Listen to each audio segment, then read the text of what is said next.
What's up, people? Welcome to another edition of the New Breed Podcast, the world's best new metal podcast from two dudes who are really there. I'm one half of your hosting duo, Jay Horskow. With me, I have my partner in crime, the notorious TIM, who spent $350 on each seat for Pantera, Mr. Tim Anderson Jr. Tim, how's it going? Great. It was well fucking worth it.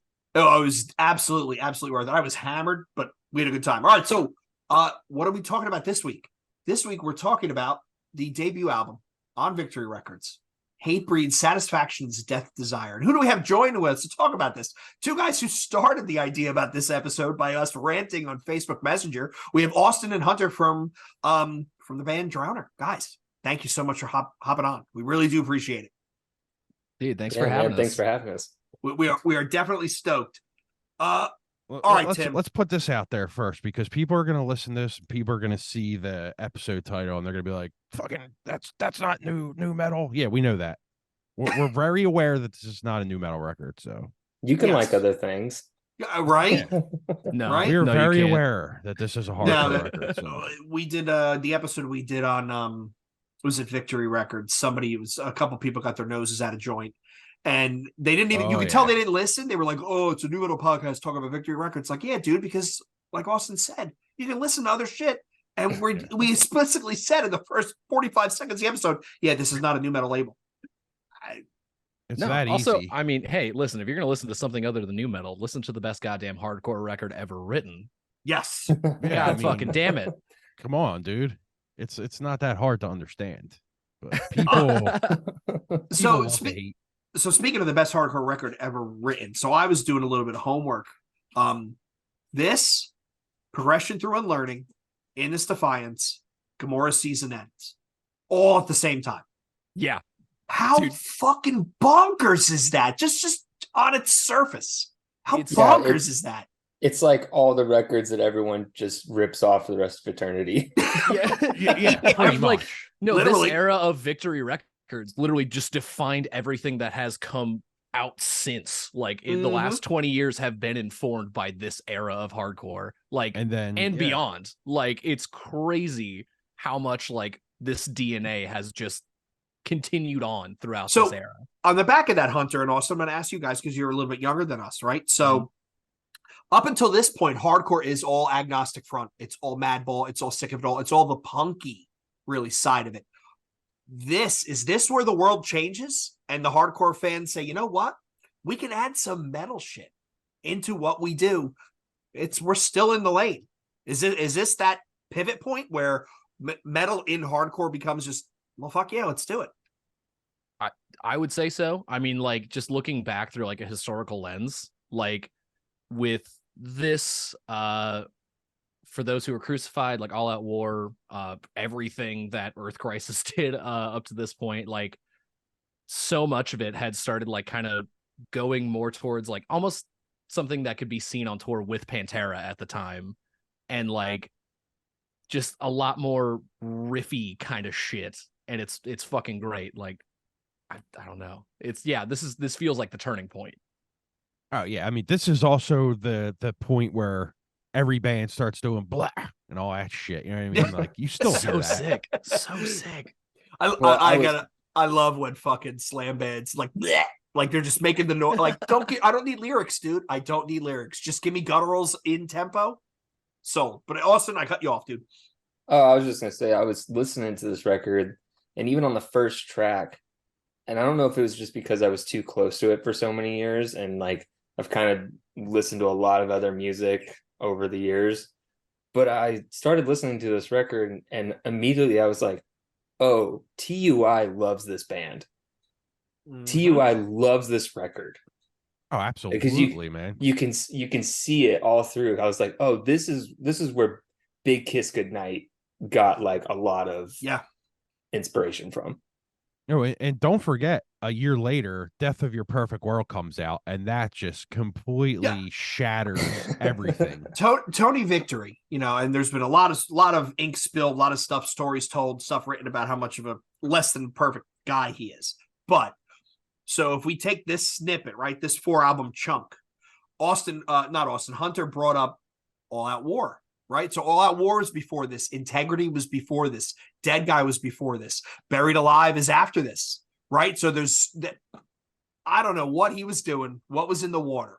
But there was nonstop hit after hit after hit after hit after hit where they were just hitting. You know what it's kind of like, guys? How I'm going to say it, Days.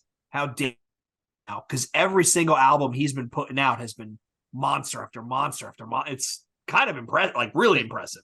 That's a Pain of Truth, like that label. Yeah, Pain of Truth. I think it's Gridiron or is Gridiron Triple B? I forget. Yeah, but he has.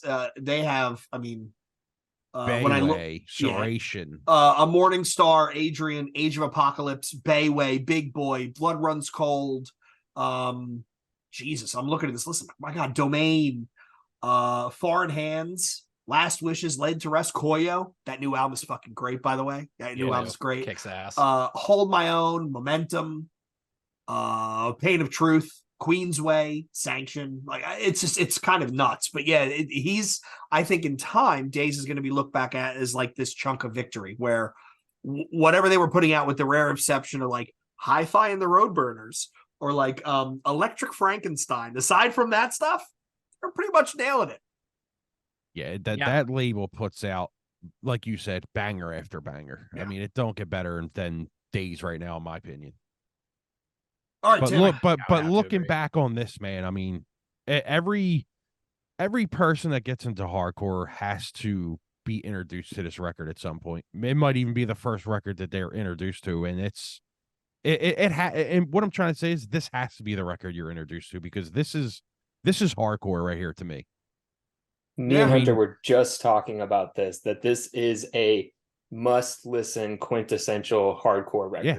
It's a landmark record. I mean, you have to, if someone was to ask me like, hey, like I'm 15, what do you think I should listen to first? I'm automatically going to say this record or Death of Your Perfect World. I think I like hardcore. What do I listen to? Yeah. Yep. Give them this. Yeah. Yeah. This is this is one of the litmus tests of like, what flavor of hardcore do you like? You know, like, giving them this, I'm giving them, Youth of Today. I'm giving them Minor Threat. And then like, I don't even know, like Alpha and Omega for more of like crossover stuff or something like that. Yeah. Or like Power Trip. But like, yeah, I mean, I'd even give someone To Die For. You know what I mean? Yeah. Yeah. Yeah. No, it's just I mean, I would actually go and say that Death of Your Perfect World is the better record, in my opinion. I don't know if I can go that far. That's a fucking amazing strong record, take. Dude. It's a strong take. That's an amazing record, but let's get into it. All right. Released November 11th, 97 through Victory Records.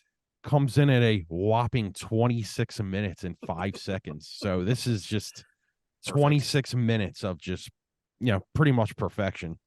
So produced by Steve Evans. So if you don't know him, he's done countless records. Everything. So probably a lot of your favorite bands: Dead Guy, Snapcase, Dillinger, Escape Plan, All Out War, E-Town Concrete. He's done Sepultura records after Max left. Census Fail, Every Time I Die. I mean, just a shitload more too. So he is in the tri-state area, basically a legend around here. If you're into heavy music around here, you fucking know who Steve Evans is. Yeah, he touched it. In the early to mid 90s, if you're into heavy music, him and then the guy who mastered it, Alan Duchess, they touched it. Pretty much, yeah. I mean, I don't. Where is Alan from, Jay? Is he from around here as well? I think he's actually from where you guys are at. I was looking him up literally right before that.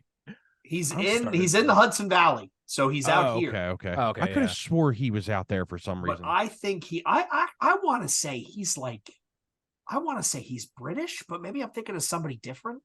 But yeah, he's pretty much them two have pretty much touched a lot of your favorite records if you're listening. So, I mean, them dudes. I mean, and the record. I mean, this record sounds great for when it was put out too. I'm honestly, even by today's standards, that was something that I noticed a lot while listening through this last couple of weeks. Like, if this were put out today, I would still be excited about this production. Like, it sounds so big, clear, and just like punchy as all hell. Yeah, it's fantastic. Yeah, I mean, and just like, and another thing about this record, like the drumming on it, like Push Button, dude, back then, I mean, when he did the stuff on the first Death Threat record, I mean, dude's a great drummer.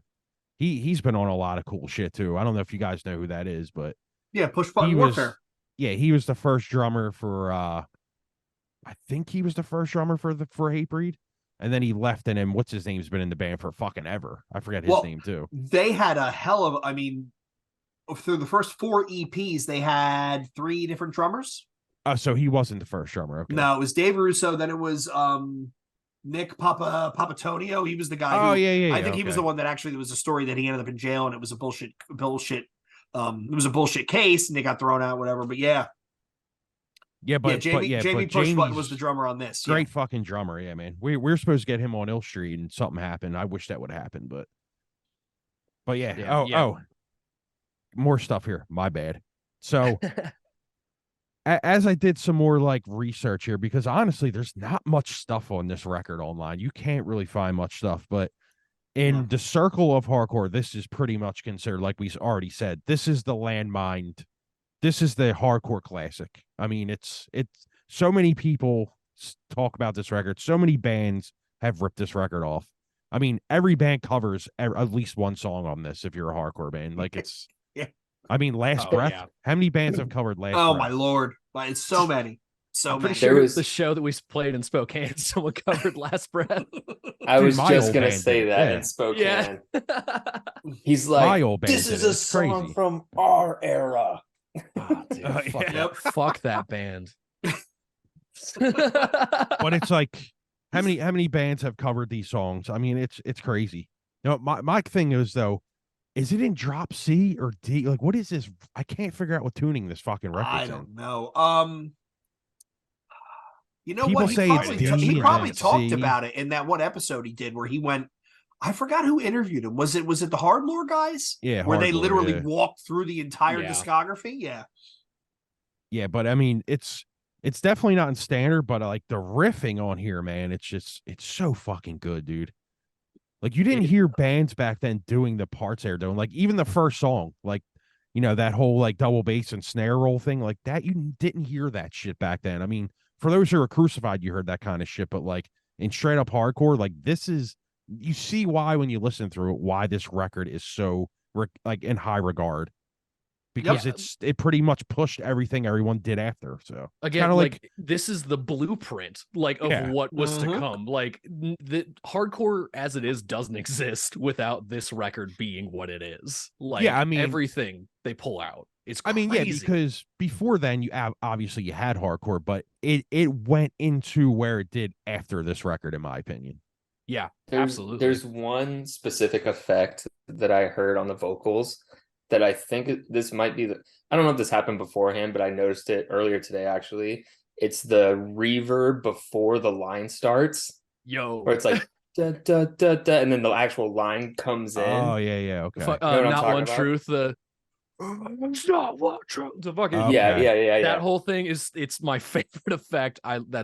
I love that song. That's my favorite song on the record. Like, yeah, when I immediately heard it, I was like, oh, like, because I love The Beautiful Ones. I think that band's awesome. Mm-hmm. But it's the same effect that they use in Lover's Stomp, where he's like, da, da, da, da, Lover's Stomp. And I was like, about that band. Dude, that band so rules. We could talk about that record too. What's that record called? Is it called like Jaded Love or some shit? Yeah, Jaded Love. Yeah, okay, that record dude, that's goes so hard. Fucking great record. I gotta listen to that now. Yeah, you do. Holy front shit, to back, that record slaps so hard. The amount of times I've had conversations just about that record. Yeah, dude, I gotta put that in my music now while you guys are talking. Fuck that. But to your point, Tim, like this was a monster debut. There isn't a lot on the internet, right? It truly is one of those I would say early 90s up until like 2001.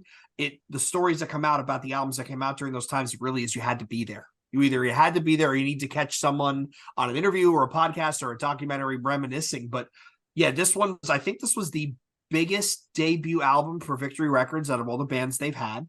Yeah. I think if I remember correctly, before this, they had a couple of 7-inches. They had a Split with Integrity. They had Under the Knife, which was the previous stuff, and a bunch of other songs. Only 2 or 3 of those songs have never been. I think one of them was a B-side to Supremacy, and then 2 others were a B-side to, I want to say it was the self-titled album. Kind of wild. I got to see them not too long ago on this tour they're doing with Vane and Jesus Piece and Terror, and they actually played Filth. And they were, it was supposed to be for Rise of Brutality, so they opened with all that stuff, but then they were pulling shit out of the fucking archives, which is, that's a sign of a good band, right? Because they don't want to play fucking Empty Promises anymore, but they play it probably every show because the fans want to see it. But they sounded really good, like really tight and really good. Have you seen the This Is Hardcore set? You guys? Dude, it's been a minute, but like absolutely, dude, that sounds so fucking good, man. It's crazy, dude. They're maybe one of the best sounding bands ever. Yeah, like I've only seen them the one time. I can't even remember what fucking show it was. It was definitely not a hardcore show. It was very much like a modern opening for Five Finger Death Punch. No, I think it was actually Black Label Society, Anthrax. Yeah, that's the one I just went to, and they were fucking amazing. No, it was a headlining tour for them, I think. And it was the dude from Kill Switch Engage, his other band. You talking about Howard or Jesse? Howard, I think. It's not Devil Driver. But it's a similar name. Yeah, I know what you're talking about. Fucking Devil, you know. Yes. Yeah. Yep. It was like them and Hatebreed played in Minneapolis, and it was really funny because like, it's like me and a bunch of other hardcore kids there to see Hatebreed as a hardcore band essentially, and it was just a bunch of like drunk like army type dudes. Yep.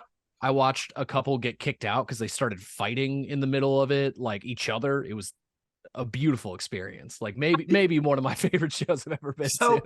True it's story. Monster Energy metal. That's what I call it. Yeah, exactly. Yeah. Very much Monster Energy. My wife stopped going to shows with me because of Hatebreed. Really? We went and saw, it was at the Electric Factory in Philly, and the way it's set up is it's a giant floor, but then there's a bar upstairs. Yep. She forgets her license. So we're on the floor. Oh no. And I forget who they were playing with. I could go back and look, but there's like 5 songs in. Some dude, like they have his arms behind him and they're dragging him out security. He's got blood coming out of his face and he's spitting at everybody on the way out. He's obviously looking at like to kill somebody. Kim looks at me and she goes, "We're leaving." And then I'm like, all right.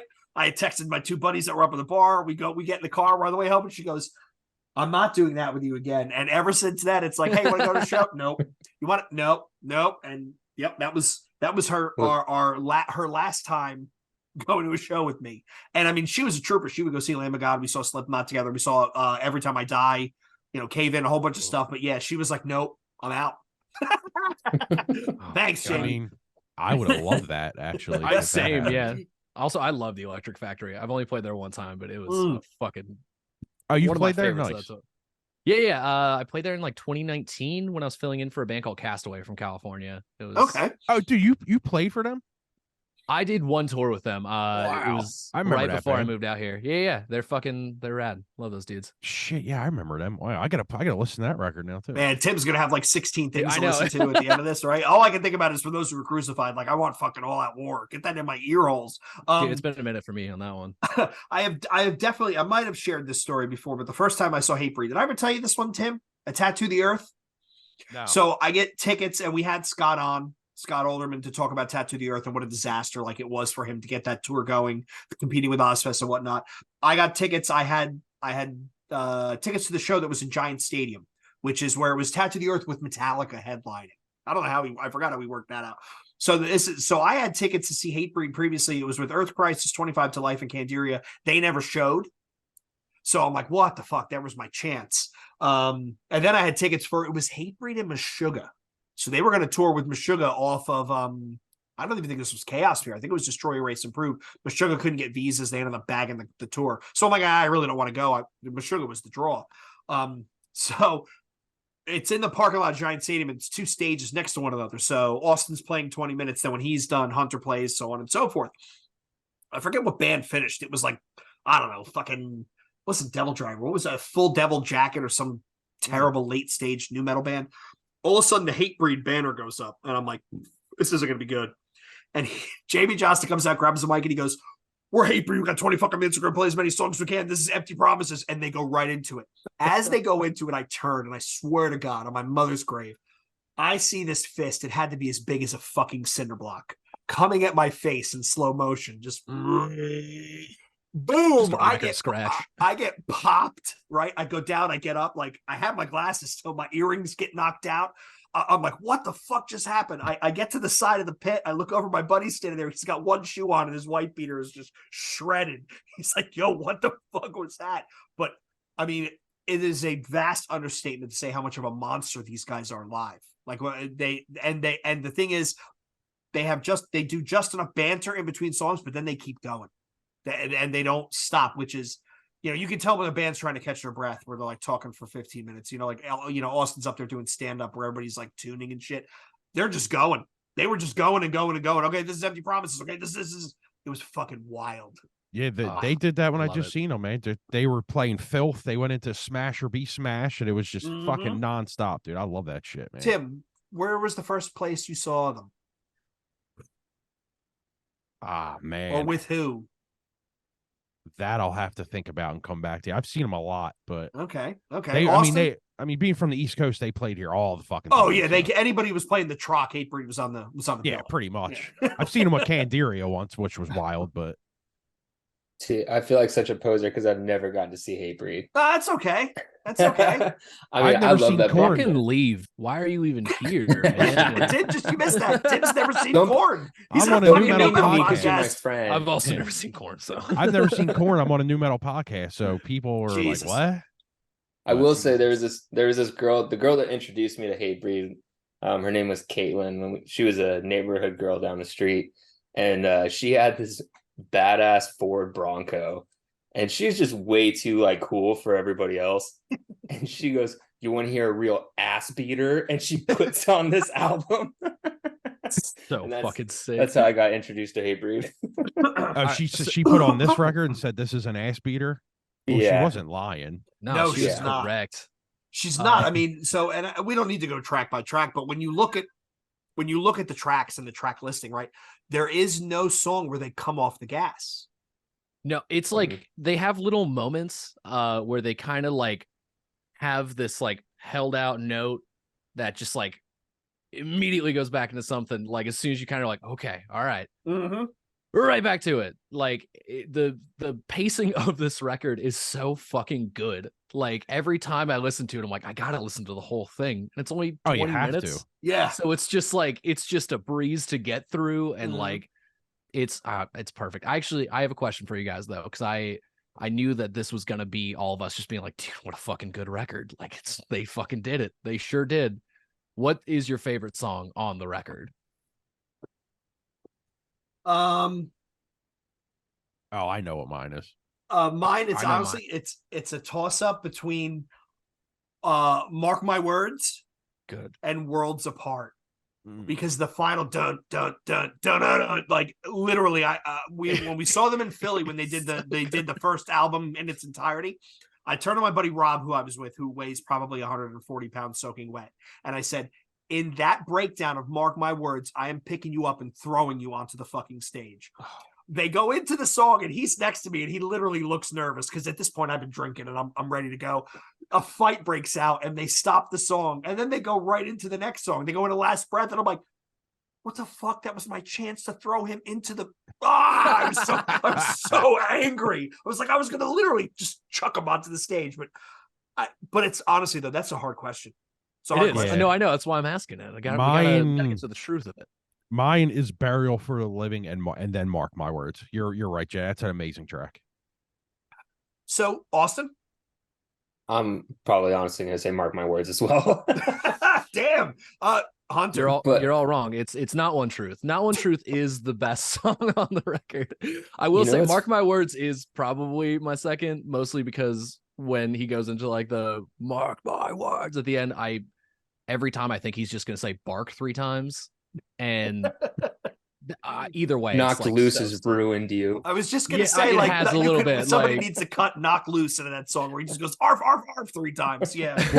Well, the cool thing about Mark My Words is it's literally like 2 chords the entire track, and it's just heavy as fuck. So It's so I was going sick. to ask you that, Tim, and I was asking you guys because you guys are actual musicians. There is the story behind this album. There is one song where it literally was a scratch track that they put together in the studio. They basically munged a couple of riffs and he threw some lyrics together. Is it Mark My Words? If you had to guess. No, I think it's hold on. I think it's Can See Through an Act of Violence. 'Cause Really? that's just dun, dun, dun, dun, dun, dun, dun, dun, dun. It's the whole fucking time. It's just I think it's just an open chug chord, and Maybe. then he hits like the fucking 1-3, and then it's just basically it.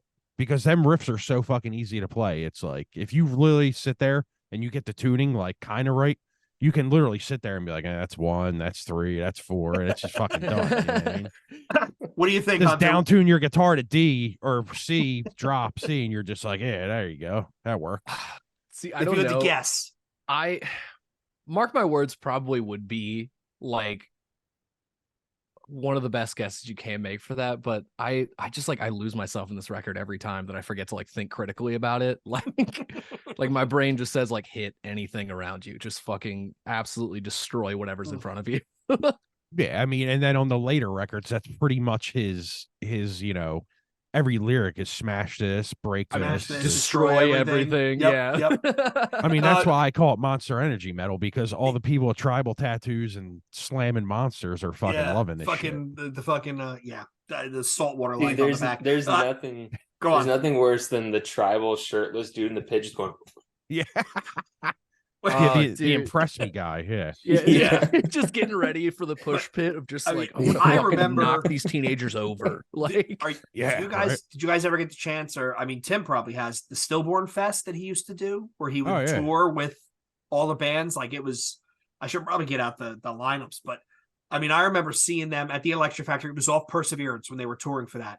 And also a good it record. literally Fuck. looked like a mash unit on the floor because there were people coming out with like blood just pouring out of fucking everywhere. It was insane.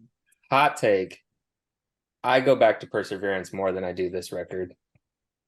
You know what? I think if you ask 10 people, I think 7 of them would say the same thing, honestly. I I actually think it would be 5 and 5. Go on. I respect this record and I hold it in very high regard. I listen to Perseverance more than I do this record. Yeah, you know what? I anything after Perseverance for me, well, maybe Rise of Brutality I kind of like, but anything after that, I kind of just go, eh. Same. There's great tracks that they have. Like when I see them live, I'm like, I remember why I like this band. I remember why I like some of these songs, but like Perseverance, dude, that is a fucking incredible record, dude. See, You're right, man. I actually think the second half of Perseverance gets a little, you know what I mean? Like, Really? And maybe it's because the first one was so fast, right? It was like, and we're done.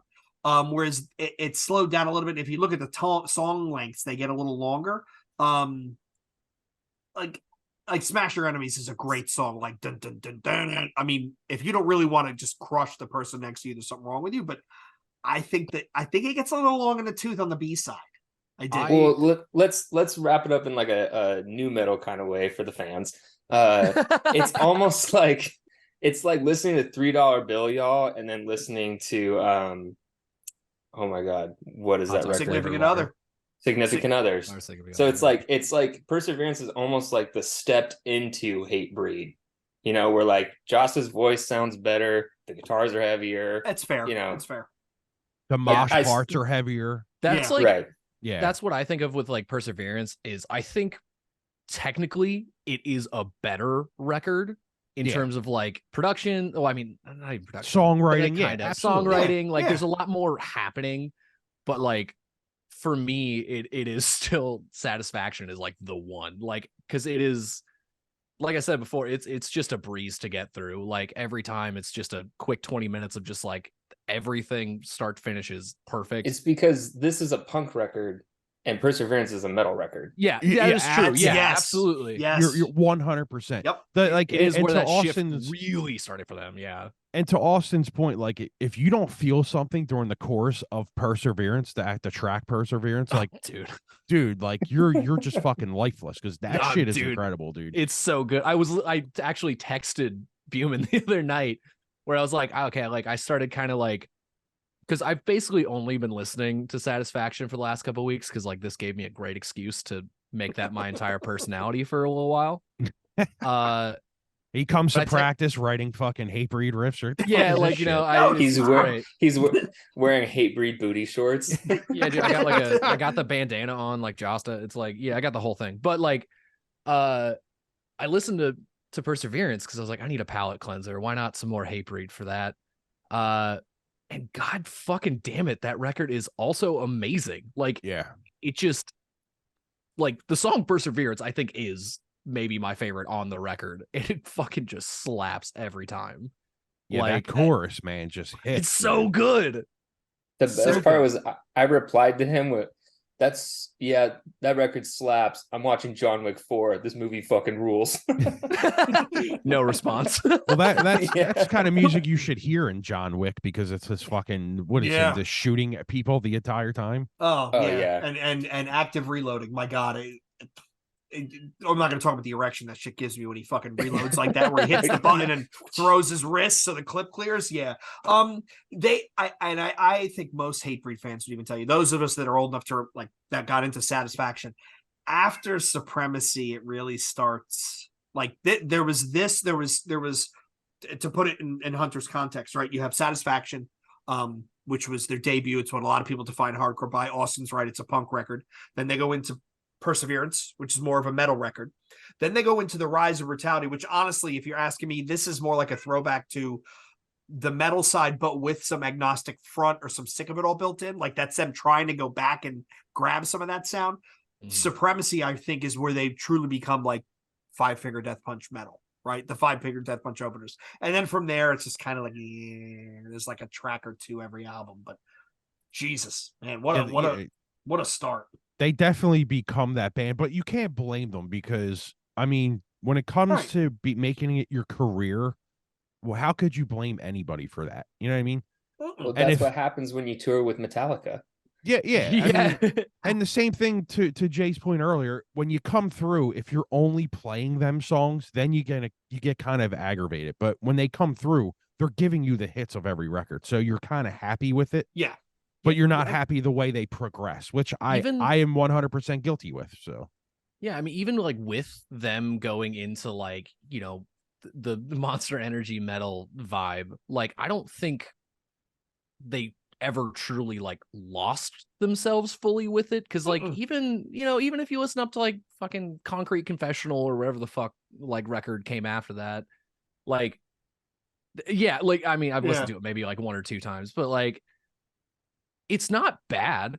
It's still like Hatebreed. Like I could still like hear that and be like, oh, this is still Hatebreed. They're still doing it. Like it's just not my. It's flavor. not Perseverance. It's not Satisfaction. Like exactly. and as fans, we're like that.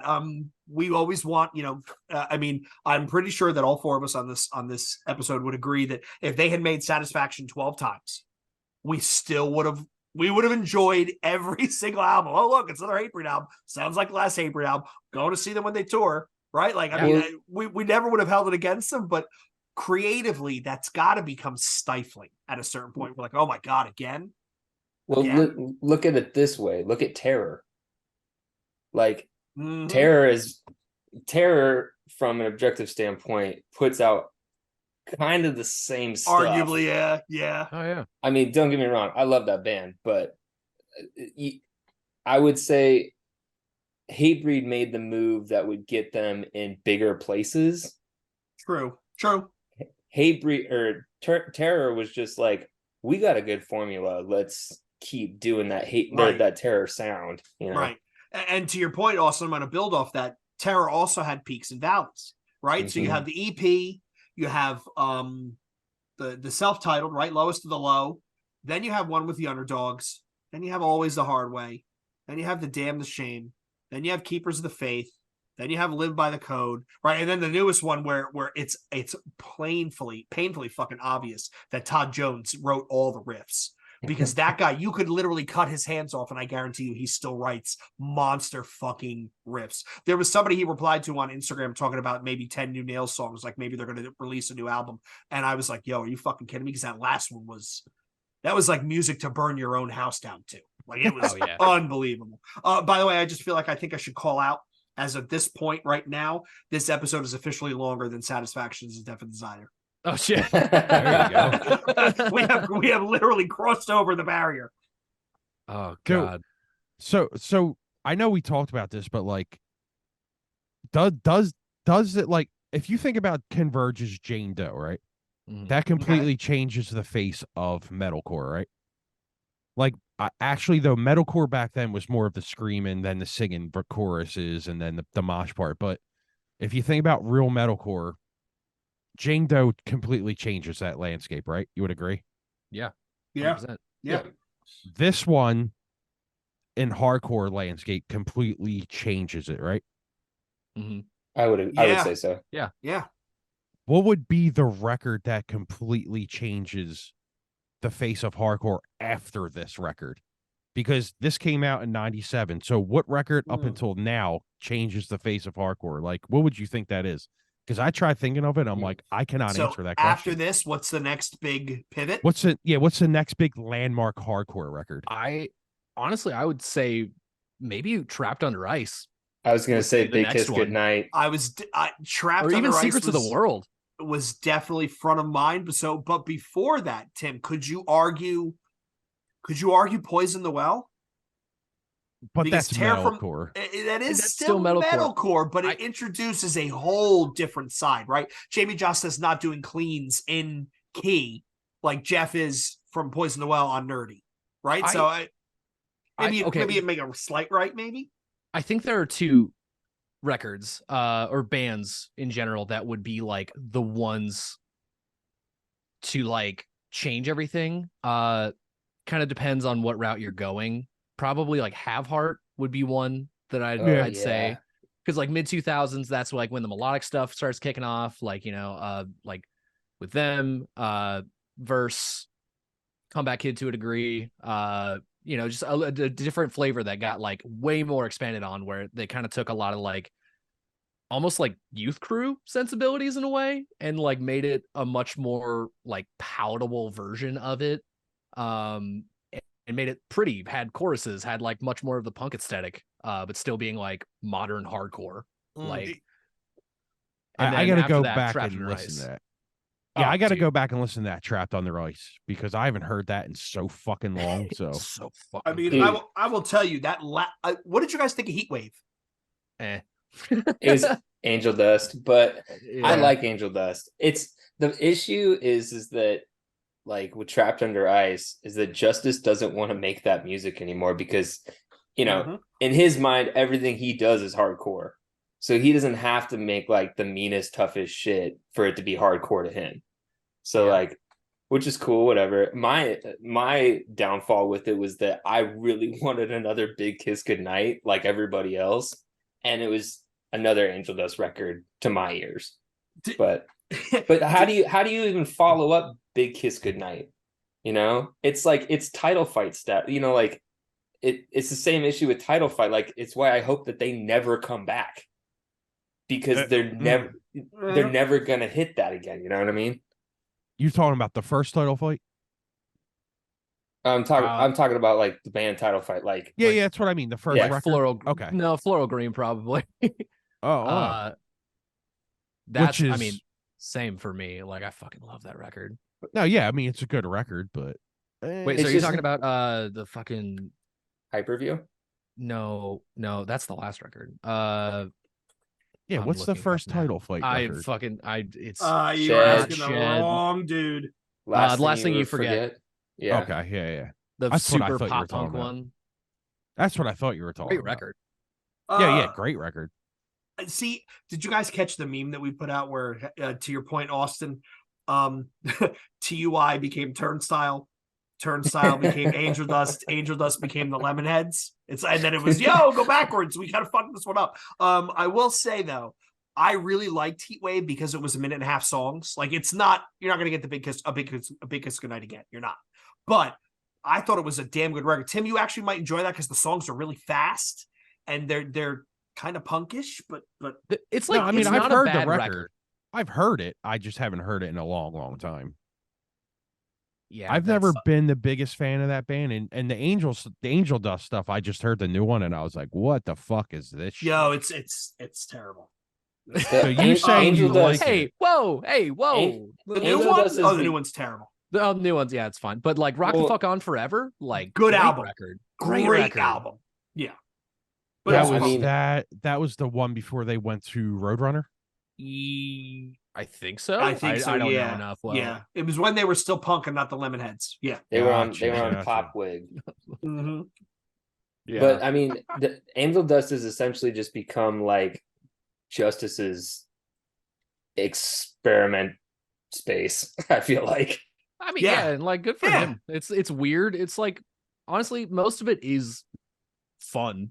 Like I'll give him that, even if it's not necessarily like something I'd consider good all of the time.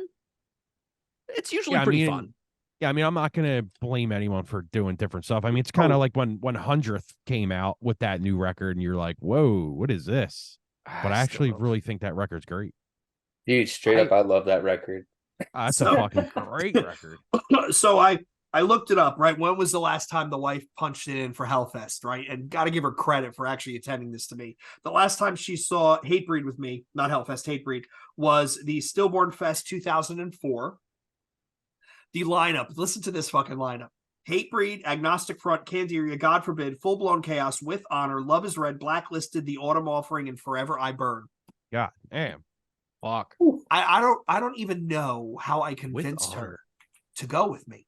Like, I really don't understand. Like, how did I sell her on that? Like, I don't fucking know. I Underrated really don't. band, Forever I Burn. Underrated band. Don't even remember them. Soul Seek It. Good Don't. stuff. I don't remember them. They sound like what, Tim? Metalcore. Hell yeah. Good Fucking stuff though. Love Soul some Seek It. metalcore. Dude, metalcore, or like, I guess, I don't know, it's either metalcore or it's like melodic hardcore, but More Than Life, I love that band. Okay. You guys ever fuck with them? No. They were like a British melodic hardcore metalcore band, but They it's fucking more rock. it's more melodic hardcore, but I would check them out. They're sick. I gotta look into that then. Honestly, mine for that would be The Carrier. That band is so fucking good. Oh, Oh, okay. yeah. Okay. Yeah, see, like I'm a big Shai Hulud fan, but a lot of Oh, people dude, are like, After the first album, I couldn't do it. like you don't like Set Your Body Ablaze? Nope. Like what? Nope. I mean, it's a different band every single time they put out a record. So Yeah. True. This Yeah. is true. like, Yeah. It's very And true. how insane is it to think that Chad Halud, he was 14, 15 when they did that album. Jesus. He was I the don't lead think I knew singer. that. That's He was like fucking crazy. 15, and they were touring with Disembodied, and I forgot who the third band was, but it was these bands where we were like, maybe it was Arma Angelus, or maybe. Something don't like know. that. I don't know. Because remember, the guys from Arma went on to do Fallout Boy. He goes on to do Newfound Glory. It's like, hey, maybe we should start a pop punk side project. I don't know. But back to this though. So Satisfaction, Jesus, what a monster album. And the other thing people don't realize, we get a new album from most bands every 2 years, Drowner excluded. Working on it. I wouldn't have said it if The Hunter had stake to the heart. Hunter brought it up, so I was gonna go. But That was a so good they one. released this in 97. They don't release, to your point, Austin, Perseverance until 2002. Who the fuck tours for 5 years these days off one album that is 26 minutes? I remember the first time I saw Hatebreed doing a headlining tour. I'm like, what are they going to play the fucking first album twice? Well, Like, it's funny you yeah, say that because hopefully. the next thing I was going to bring up was the work ethic of that band to get signed to Universal. I mean, because to your point, you're touring off of a 26-minute record for 5 years. I mean, that's work, dude, because Yeah. especially headlining, like, what do you play? I mean, you could play Under the Knife, you could play all that stuff, but that still only equals out to like 34 minutes. Because Under the Knife is what, 7 minutes or some shit? Something like that, yeah. And Something like two of the insane. songs are on this record. Like, Exactly. But you also got to remember when they were touring, they were doing a lot of opening slots. They were doing festival slots, and they were doing, Tattoo the Earth. Oh, they went out. They went Yeah. out with everybody, for everybody, to open for anybody. And I mean, we've talked about this on some of the other shows. Look at some of the bands today that are starting to get some noise, right? Bands like Frozen Soul, bands like Escuela Grind, bands that are out there nonstop, just hitting the road, and Sanguisugabog, right? They don't get as big as they get without their marriage to the road. Like, they're always on the road. And I think nowadays you have to do that. I mean, especially in metal where it's congested. There's so many bands. In order to compete, you either have to sound completely bananas and different, or you just have to be on the road. No, you just have to fucking do it constantly. Yeah. Just like Go you have to and be go in their and go. faces. Yeah. Like, yeah. Well, Yeah. here's another question. If this record came out this year, would it be as big as this record was? Like, if there was if this record comes out, say, for a release for a Friday coming up, is it going to turn as many heads? Yeah, I think it reboots hardcore. You think? Yeah, I Yeah. think it attracts the opposite end of the turnstile crowd. Yeah, like- exactly. I mean, yeah, don't get me like- wrong. I love Turnstile. I've always liked that band, but I mean, as time goes on, like, they're not the same hardcore band I loved. They're different for sure, but it's almost like growing with an artist. You know what I mean? Yeah. Yeah. It's No, I I mean, think this is still like a pillar of hardcore, no matter what time you drop it at. Like, the production is timeless. The songwriting is like solid. Like, there is just it's a mosher's delight of a record. Like, yeah. There's not a single part on here that you can't see someone beating someone's ass to, and that's a Yeah. beautiful thing, in my opinion. And you Well, I and you mean- can see the ignorant hardcore, if you want to call it that, like, popping back up, where it's like you got bands like Tsunami, you got more like Painted Truth. I- Painted Truth I was is a saying, beat Painted down. Truth. yeah, shit, Painted right? Truth. I mean, yeah. yeah. Can we talk about that band for a second? Yo, let's 'Cause, talk like, about that album. That fucking the last song on that record, I don't remember who it is that's doing the guest spot for like the bridge, where he just like straight up just calls everyone a cunt. Like, it's so fucking sick. I listened to it in my car one day, and I almost like drove off the road. I was just like blown away. I was like, that's the hardest thing I've ever heard. I got to hear Brendan from Incendiary call someone a pussy. Like, that's awesome. Like, Thinking about that record, that Incendiary record is fucking incredible. That is my Yeah. Perfect that's band. my hardcore album of the year. But I got to tell you, to your point, Hunter, this Painted Truth album came out, and I was like, I wonder if this is gonna be any good. Why are there so many features? And then I went, and again, it's fast. You get to the end, and you're like, I think I'm gonna listen to that again. Like, it was well, unbelievable. Ridge, who plays guitar in that band, I did a tour where we both filled in for this band called From the Eyes of Servants. He's always just been the most like chaotic and insane riffer ever. He used to have this band called Poured Out that, if you haven't listened to it, it's fantastic still. They were on Face Down. Okay. Fucking incredible guitarist. So when I found out that he was in Pain of Truth, a lot of things clicked where I was like, yeah, this is this is fucking amazing. Like, he's doing like figure 4 riffs, like, for a Long Island hardcore band. That's awesome. Like, I don't know, such a good record. It's I was completely blown away by it. I was not expecting it to like it as much as I did. Now I gotta figure out how to tell my wife that I gotta drive out to see the Philly show that they're doing for this tour. Is like, it's them, it's Koyo, it's Adrian, it's Nomad, it's Balmora, it's like a bazillion bands. So I'm like, I gotta sneak out of the house. I gotta sneak out of the house. You definitely got to Yeah. sneak out for that. Do you guys listen to Speed? Oh yeah. Yeah, that band rules. They were fun. This is hardcore. They were really fun. Like, they all swap instruments at one point. So you got the singer playing bass, the bassist is singing. But they were a really super energetic show. I was telling Tim the last show I caught, I was completely floored by. It was Paleface, and it was Paleface with Enterprise Earth, Crown Magnetar, and Victims. And, they're a young band. I mean, yeah, they've done 4 albums, but they're from Switzerland, so they don't get a lot of play. They play this weird not weird. They play a mix of beatdown, new metal, and deathcore. And holy shit, like I was probably the oldest person in that room by a good decade. And I was in the back with my mouth like open, like, holy shit, like these young guys should not be this good. And I was just completely blown away. But that's in that Austin, in that beatdown realm, right? That whole I call it mosh short hardcore, right? If the band carries champion shorts with their logo on it, you know there's going to be somebody windmilling at some point. So you guys should make a left turn and just carry fucking champion shorts, and everybody's gonna be like, "Oh, they're a mosh band," and they show up and like, I "Wait a minute, would this if they weren't so expensive. That's true. Mosh shorts or basketball jerseys. Those are two items of merch where somebody at the merch table goes, "Yo, I got to stand in the back when these guys go on because I'm definitely going to lose a tooth or something." Like it's it's coming. Anything that Marauder or like Irate or something like that would have done. Right. Yeah, I would love to make that turn. Speaking of speed, I remember I interviewed that dude, and it was fucking 11 in the morning, and because he's in Australia. That dude, that was one of my favorite interviews ever. Just randomly, I got a random offer for that. They're like, "Hey, he's ready to go right now." I'm like, "Oh, okay. Let me set up my computer." And he's like, he pops on. He's like, "Yeah, it's like 10:30 or like 11 in the morning," and the dude's happy as shit. I'm like, "Who the fuck is this happy interviewing at 11 in the morning?" But it's like it's 11 o'clock at night here. I'm already like fucking a 6-pack deep. What is this guy fucking? Yeah, it was like 9 at night here, and I just got the offer one night. I did it without Adam, Jay. It was just one random night. I'm like, "Fuck it, this band rules. I'm getting them on." Oh, it was one of my favorite episodes ever. It's awesome. Great fucking band, man. But yeah, this album. So this is the album.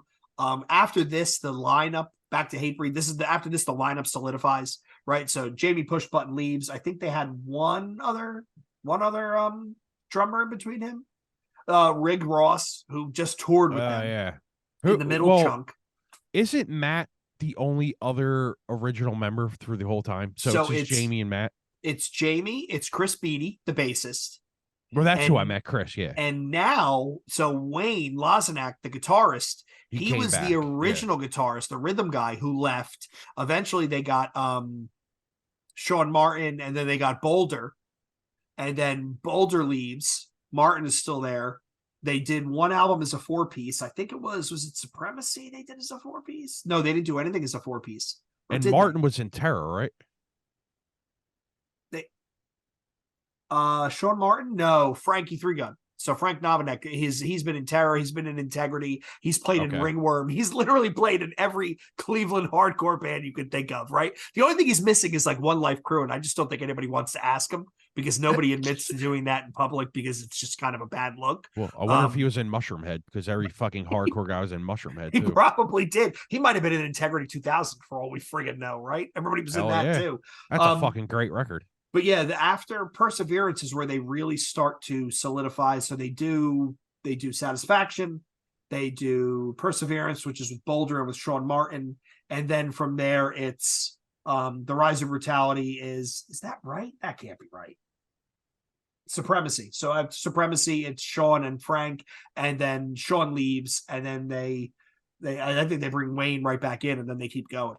So yeah, so technically there's 3 original members, but the only 2 have been there the whole time has been Jamie and Chris. So one of the other things to think about for some of you younger listeners, right? People can make fun of Jamie Josta for a lot of different things, right? But I was literally just going to say, I know you're going to say. Headbangers Ball. Yeah. He literally is responsible for heavy music making a comeback as in the grander ecosystem with him hosting Headbangers Ball, because I mean you got to give the guy credit, the shit he's into, like he's into the old stuff, Overkill and Cro-Mags and whatnot, and Twisted Sister, like the 80s metal. He's always done a really big job at pulling bands forward with him. Like look at that Stillborn Fest lineup. You had old school stuff that everybody knew, you had the newer stuff that was on its way up, and then you had some of the really young bands. Like he's always been good with bringing people along with him. Yeah, the work ethic is crazy. Yeah, and if you go back through some of their so Headbangers Ball was huge. He had a whole bunch of shit on. But also if you look at look who they've taken out as openers. I mean, they've taken out Terror and all that sort of stuff. They've taken out Overkill. They've taken out Dying Fetus. They've taken out a whole bunch of heavy shit. I was looking through my my book of shit I've seen, And the last time I saw Hatebreed before the Satisfaction reunion tour was, I gotta find it. It was, I couldn't believe this was, imagine this all being on one lineup. It was, While you look for that, I gotta say, Hatebreed is one of those bands that you could conceivably put on pretty much any tour or like lineup ever, and they make sense. Like, Yes. no matter what, like they might be slightly weird for something, but like no matter what, they're gonna fit in. Like if there's distorted guitars, they're there. No, you're right about that, because the bands they've toured with recently, I mean, like Jay said, Dying Fetus, Cro-Mags, I mean, it's they go all over the place. What's the one with the guy with the amazing Joe Bad? What's that band? They did the live set out in Seattle at Rain X, Tim. He's got amazing breath control. Oh, Fit for an Autopsy. Yeah. Oh, yeah. So the last time I saw Hatebreed before the reunion tour was not reunion, was Satisfaction, was Hatebreed, Black Dahlia Murder, Napalm Death, Exodus, Despised Icon, First Blood. Holy shit. Like such a fucking out there. Think about that lineup. Aside from First Blood, right? Who had their moment. Mhm. Every single one of those bands could come back to the state, could play in the States tomorrow on a headlining show. Nobody would blink an eye. Yeah. And it was speaking of unreal. Rain City, is that in Oregon? Oregon? Or what do you got? Seattle. It's Oregon. Seattle, okay. That's another thing. Is it Oregon or Oregon? It's Oregon. Oregon. Okay. So Yeah. I'm right then. But yeah, is that Rain? Is it a studio or is it like a what is that spot? Because the things that they put out sound fucking incredible. Like that Misery Signals thing they did sounds so fucking good. Unbelievable. Is that something you guys ever been to? Or Seattle's I'm kind not of far familiar from you with guys, this. right? So Rain, Seattle's I think it's about 4 hours away from us. Okay. Yeah, it's okay. it's No, Tim. It's like you it's and I closer going than up that, to but- it's like you and I going up to Boston. Oh, okay. All right. It depends I on think traffic. Okay. which is again like us going to Boston. I think it's Rain City at Rain City X. It's a studio up in Seattle, but they've had bands do live sets in the studio. There was Comeback Kid. Yeah, Comeback Kid, Fit for an Autopsy, Misery Signals did one, which was great. I should link it in here because you guys have to check this shit out. It's Baptist, so good, man. I know they're not around anymore, but there was the Baptist off that first album, Bushcraft, who has one of the most insane drummers I have ever seen in my life. What was it called again? Was it Rain City, Tim? Is that what it is? I'm gonna link it right now. I'm gonna find them. For some reason, my YouTube's being a pain in the ass. That's because you got a Macintosh. So yeah, back. I'm on a PC right now. Shots going all over the place right now. So back to Hatebreed. So yeah, this was a monster album. You know, Hunter, you said you put this on and you just want to smash things. Whenever I'm at work and I have to do something, like I need to not take a call and just type something out, or this Chaos Sphere, Destroy the Machines, Progression Through Unlearning, the first Lamb of God album. These are the albums I have on a playlist where it's Jay is doing work. Just let me cook, get out of the way. No. Because again, it's 2 minutes. I'm going. Yeah, I feel the same way. Progression Through Unlearning is like also a big one for me. Oh, Fucking great record. unbelievable.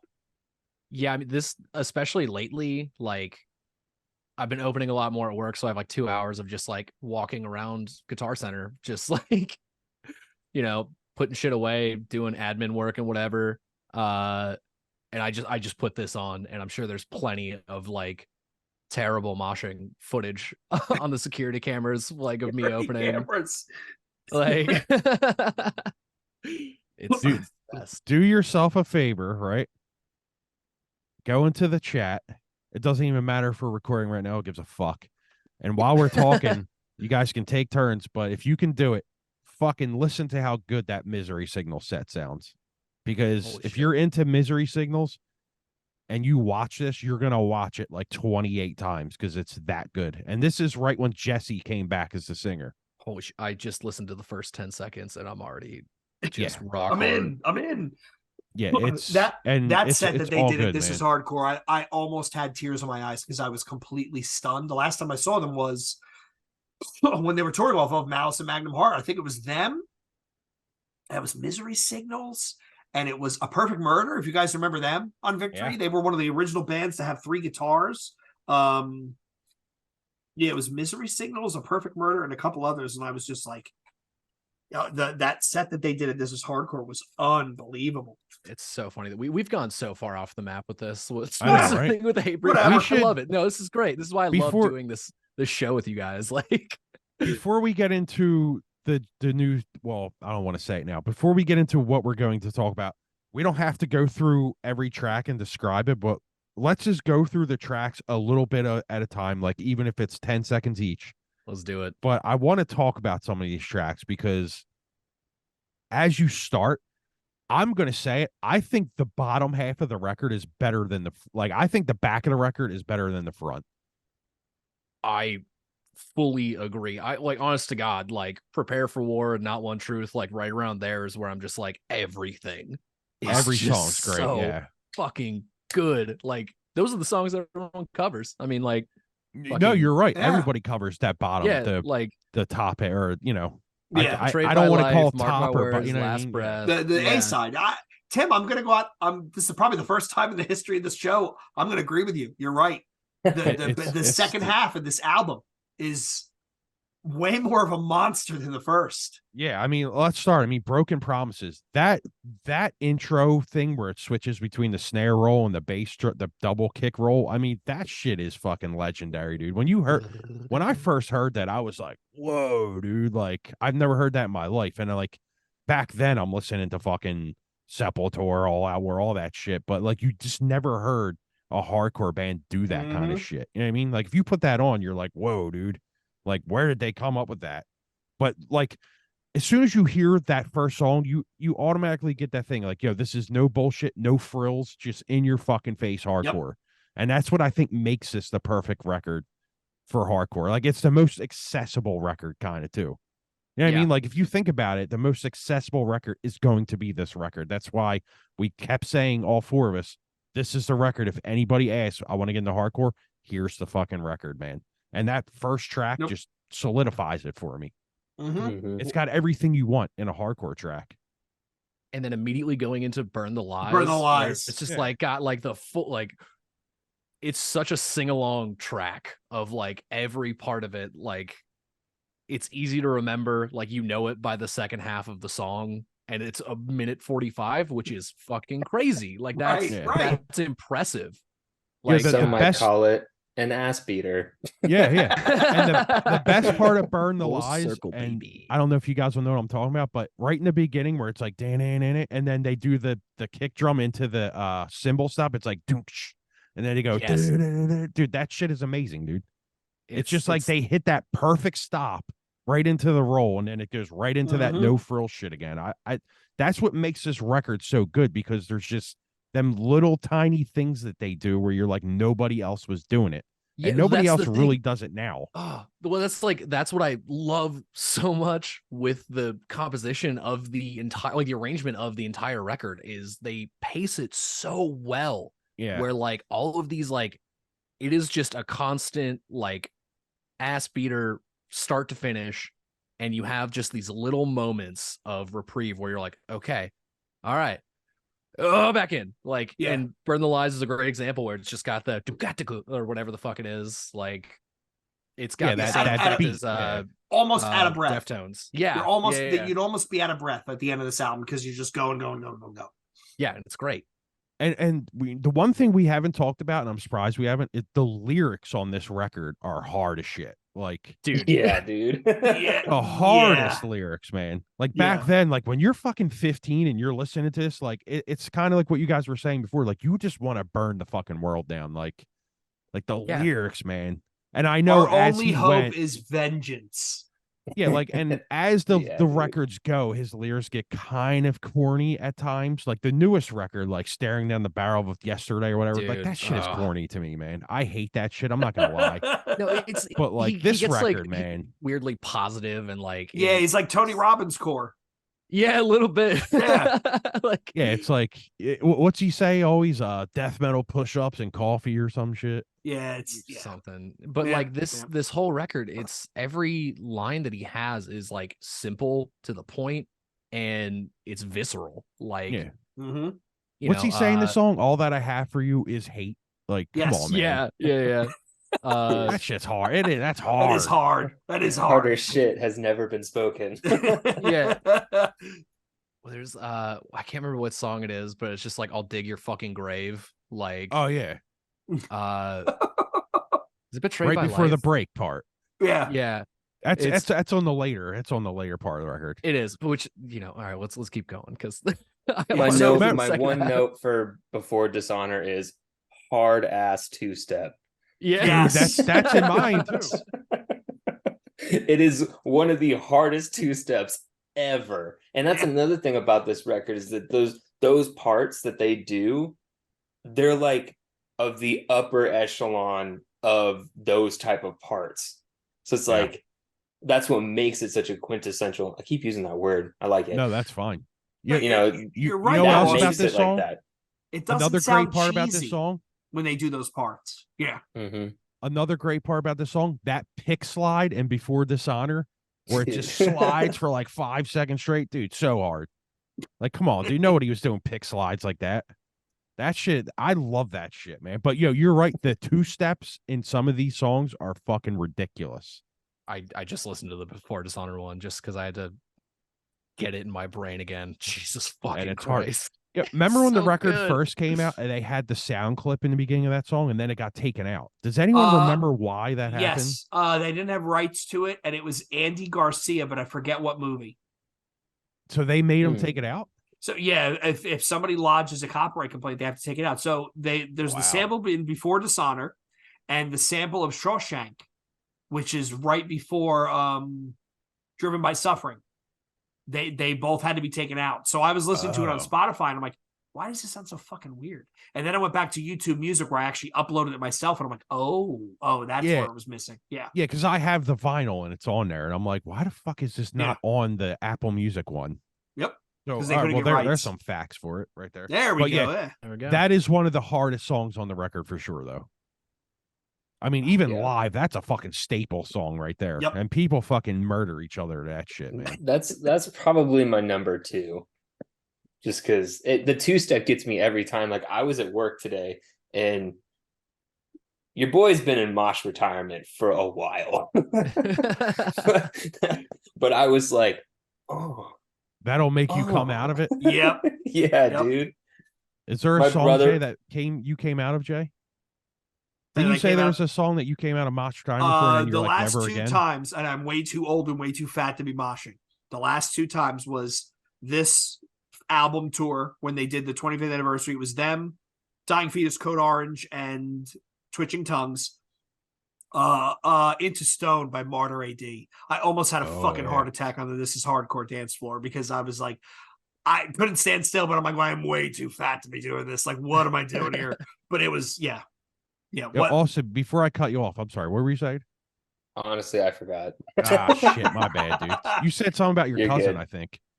Oh no, my brother was. I work with my brother, and he was looking at me. He's like, "What are you doing?" Because he's like not. He's not affiliated with any of this type of stuff, and I was just like, "Don't worry about it." Yeah. It's hate breed. You wouldn't get it. Just should have just hit him with a steel chair. Would have made total sense. Just whang.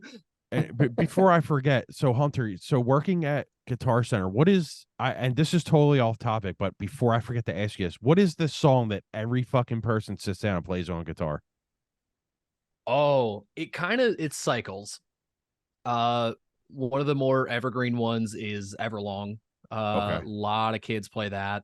After fucking Stranger Things, like the most recent season came out, it was every kid playing Master of Puppets so terribly. And like, I love it because I'm like, these kids are, they're going down the rabbit hole I did at their age, but like fucking if I have to hear again, I'm gonna fucking kill myself. Totally out of tune. I literally he's in the back making a noose out of some guitar cable, like no, dude, throwing what it I over did the in the sales office, we have a whiteboard and I just put like days since Master of Puppets, and I don't think we went above 2 or 3 for a month. And then everybody's trying to play the eruption solo. There's been one person who actually does it well. It's honestly the most annoying thing is when people come in and they play like Stairway and they're like, it's a band riff. I'm like, I don't fucking care. Like, No, No one plays stairway that. denied. Some homeless dude actually did that bit to me one time. Like, he was in one of the rooms and we were like 5 minutes from closing. I was like, hey man, like, we're closing up soon. Like, start making your way out. And he looked at me, he's like, you want to hear a song I wrote? And he starts playing Stairway, and I was like, aha, yeah, funny. He's like, huh, Stairway denied, and then just left. And what the fuck? it was incredible. Gotta give him props for doing the whole bit himself. Every time I go to Guitar Center, I pretend I don't know how to play drums. And I'm like, yeah, I just want to try these electrics out. And they just go, yeah, like, be careful, man. And then I just blast a fucking crazy ass beat. And they're like, what the fuck? And I'm like, I was just fucking with you. And I just get up because they're always asking me to buy sometimes. shit. And I'm like, fuck, dude. Speaking of which, have you signed up for the gear card yet? Or, No. are you... Jesus, we're gonna get sponsorship by Guitar Center. This is gonna be kind of wild. Hey, man, let's do it. I'll take Guitar Center and Jenko's. Please, Jenko. I just want one pair of shorts, man. Just want one pair of shorts. All right. So after Before the Sun of Puritan. Yes, did we touch Puritan? Dude, no, absolute banger. Dude. Oh, I'm forgetting lyrics because I have a shit memory. Bastard Cries. It starts with Bastard Cries and then the China hit. Yeah, like Fears of Desire. Yeah. Yeah, the double bass part that goes with the guitar, like dude, that shit is so hard. Dude, yeah, this is the fucking one of the best choruses. Yeah, just like Salvation. Yeah, another live staple song for me, man. Like if they don't play it live, I'm pissed off. So good. Can See Through an Act of Violence, another fucking song that's just hard. The intro to that, dun dun dun dun dun dun dun dun dun dun dun dun dun. Yeah, it's like, all right, who's thrown next into to me? this living hell? Yeah, come on, man. Yeah, who's next to me? They're getting hit. Definitely one of my favorites on the record. This one. Yeah. I mean, how can you not like this fucking song right here? Yep. And then, next? So this is a song, Afflicted Past. I always forget this one, but it's a good song. Yeah, this one has a lot of that good moshy stuff in it too. The one thing about this record too that a lot of people don't ever talk about, and it's funny to me, is that staple hardcore beat, man, is just done so well throughout of it. Like it's hard not to be like, whoa, like it's hard not to like bob your head to it. You know what I mean? Yeah. Like, because you hear a lot of hardcore bands do that, but the way it's done on this record is it sounds so syncopated, but it's not at the same time. Because when you see him, if you've seen him play it live, like when he was still in the band, that shit is perfect, dude. It's kind of like when you used to see 100 Demons. Have you ever seen 100 Demons live? I haven't. Like back then, like they used to have the same thing, man. Like that's a fucking, because like back then in Philly, like that was some violent shit. Them shows were fucking violent. Yo, dude. the lead singer could play fucking right guard for the fucking Birds. Like the guy is literally like 6'5" and 300 pounds. He's enormous. Bruce, yeah. But like that syncopation in them things, man. Like it's a lot of people are like, oh, that shit's easy. It's really not, man. No, Being a drummer, it's hard shit to do like that well. And to come back and that stuff, like even the new drummer or the newest drummer, even though he's been in the band forever, like he's really good at that as well, man. When he plays these songs live, like he kills it, dude. But the reason I'm saying is the Afflicted Past, like you can really hear that stuff in there. And that's where I really like, that's why I think as this track comes in, this is where the record really starts to catch its like I'm trying to think of the word. Jay's always good at saying this. It starts to hit stride. It hits stride. It catches stride. Yeah, exactly what I'm trying to say. Yeah. See, that's why I like Jay, because he always knows what I'm trying to say. It's crazy to think of like us saying like, oh, this is such a good, like the back half of this record. It's like so backloaded, so good. But like, what a fucking front half. Yes. It's like still, and then be like, dude, just wait. It's getting going. Like, yeah, we really kind of downplayed the front half of this record for like 15 seconds. Like, I think it was the Hardlore guys that said like, I think it was Colin called them mosh scientists of like, that's fair. It's so accurate because like every bit of this, I'm like, it feels like they have just orchestrated everything so perfectly of like, they know exactly what's going to hit and when.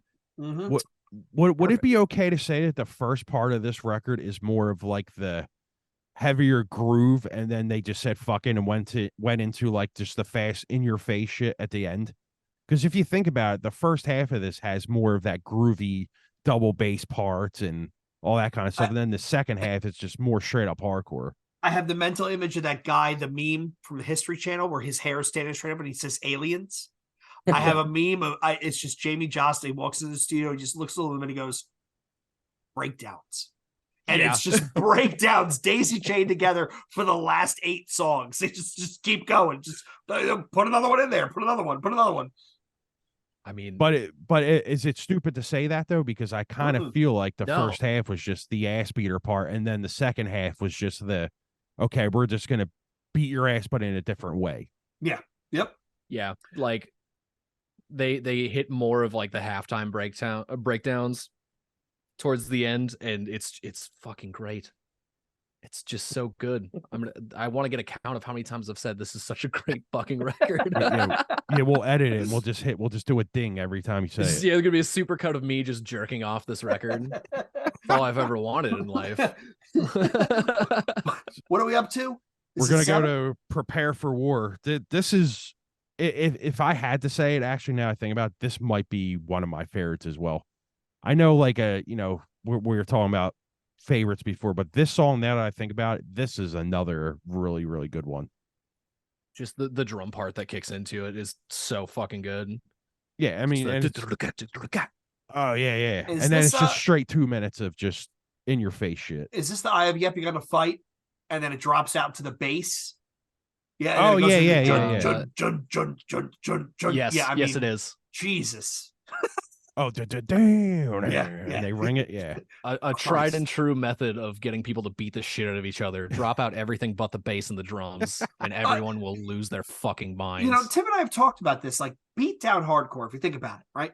It's not really the most cerebrally challenging genre of music to play. Caveman riffs, no, but it's ignorant. But there are a lot of bands that kind of don't come. I'm not going to narc anybody out. There are bands that try to do it.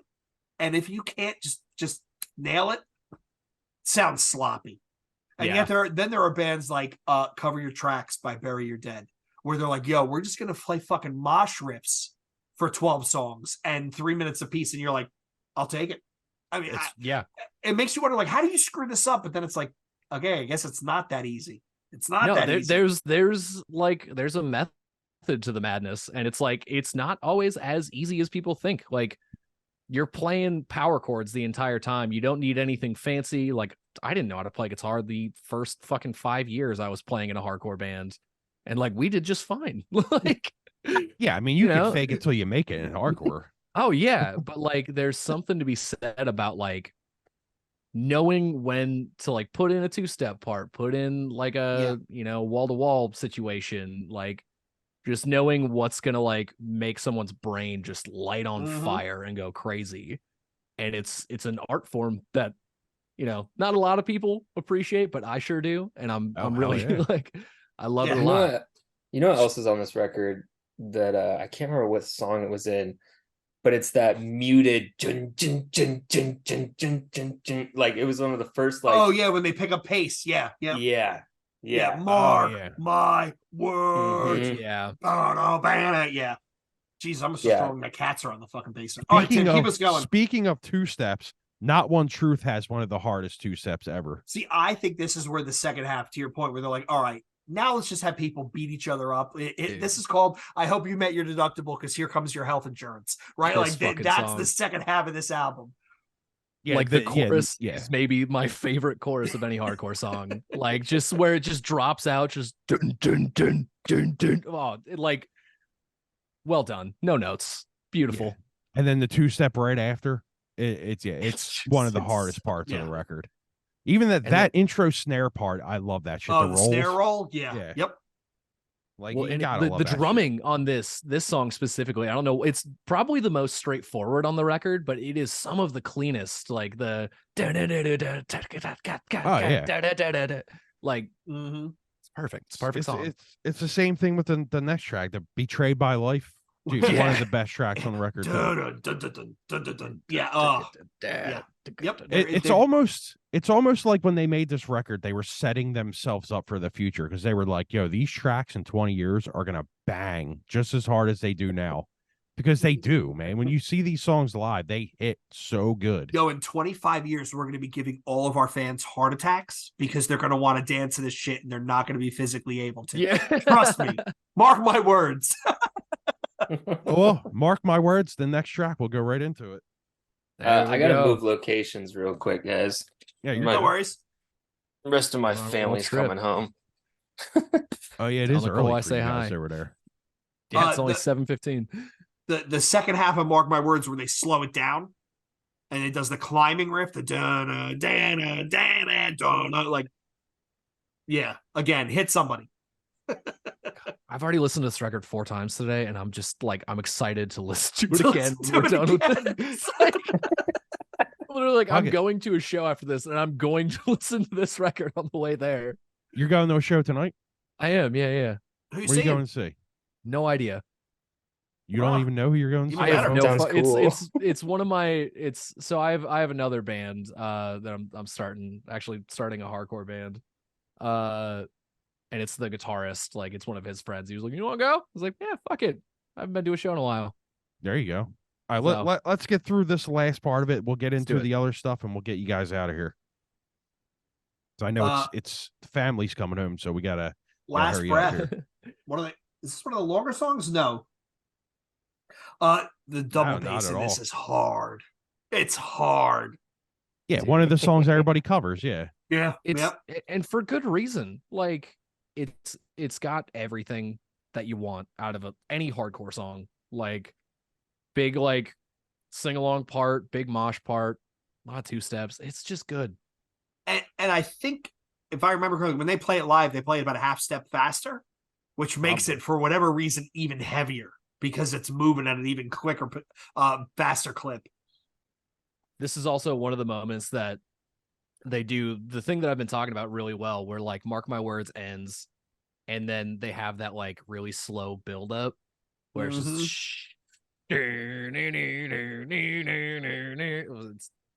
it's done to perfection. Fucking unbelievable. Then we got Barrel for the Living. Great bass tone in this one. Yeah, well, the bass plays front and center. Yeah. Oh yeah. Oh, We already know best track on the record for me. So what? Barrel for the Living or Worlds Oh, Apart? now Burial for a Living's my favorite track on the record. Interesting. Okay. So then we go into track 13, Worlds Apart. My second favorite. That would be your guys' all favorite. Yeah. I'm Awesome. a special little boy with not one truth. Odd Man Out. And then we have the Shawshank Redemption sample into Driven by Suffering, which we want to talk about fucking lyrics that are hard and not necessarily positive at all. All of my life, all of my pain, driven by suffering. Every single choice I must make, every single hope that I make, and driven by, all right. Just It hard. starts with every second breathes life into reason for dying. It's like, holy shit, dude.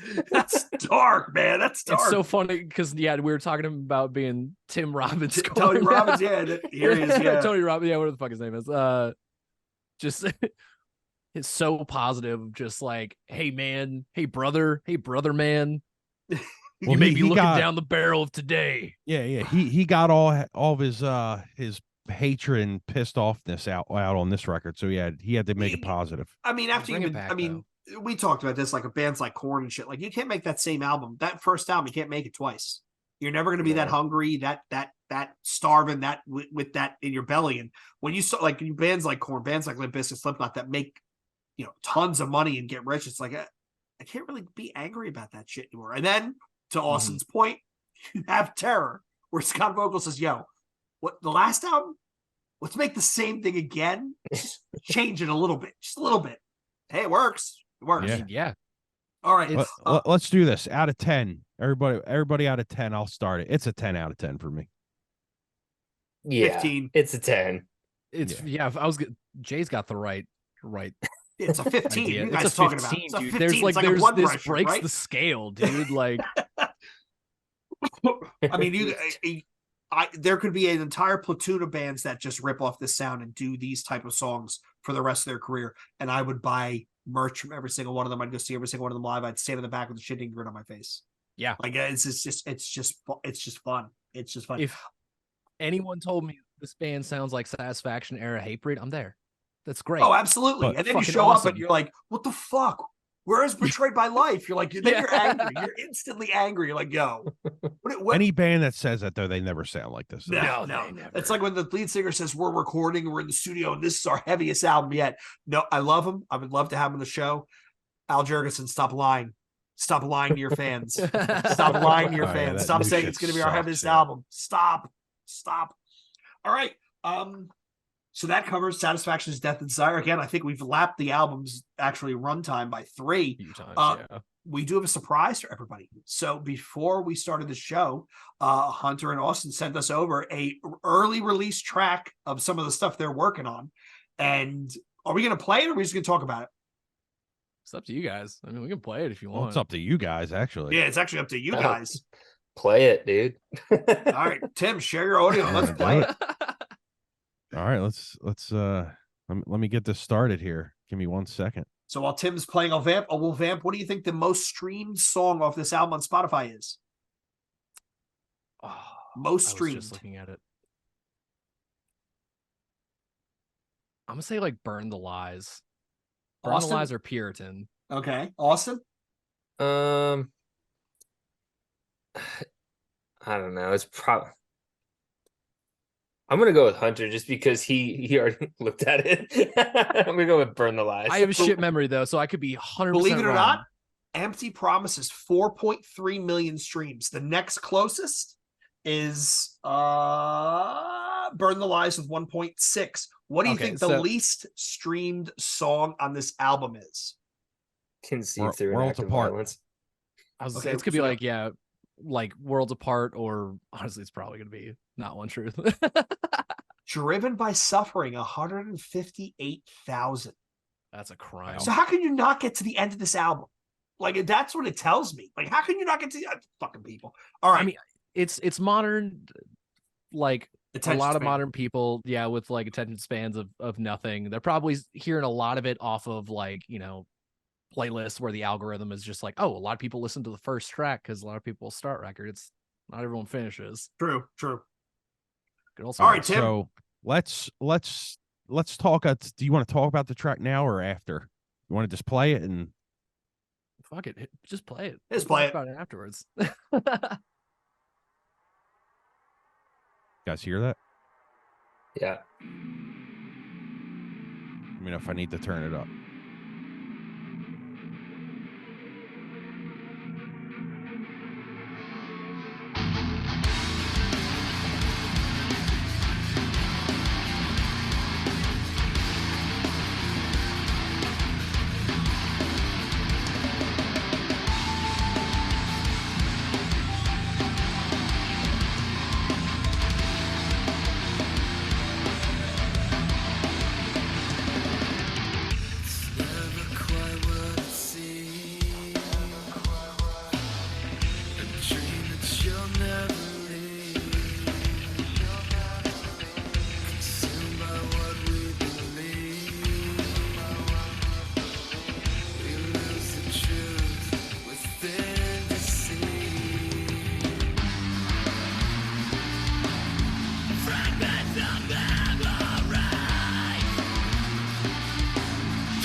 What the fuck? Oh no. It stopped playing. I don't That's know what it. the You don't hell get to hear the just rest of happened. it. What? You know what? Refresh and then just hit it from 154. Holy shit. You know what bums me out so hard is that Hunter lets out the sickest yeah right before that kicks in again, and for some reason, Grothe just didn't have it in there.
I'm assuming this is the opener of the record.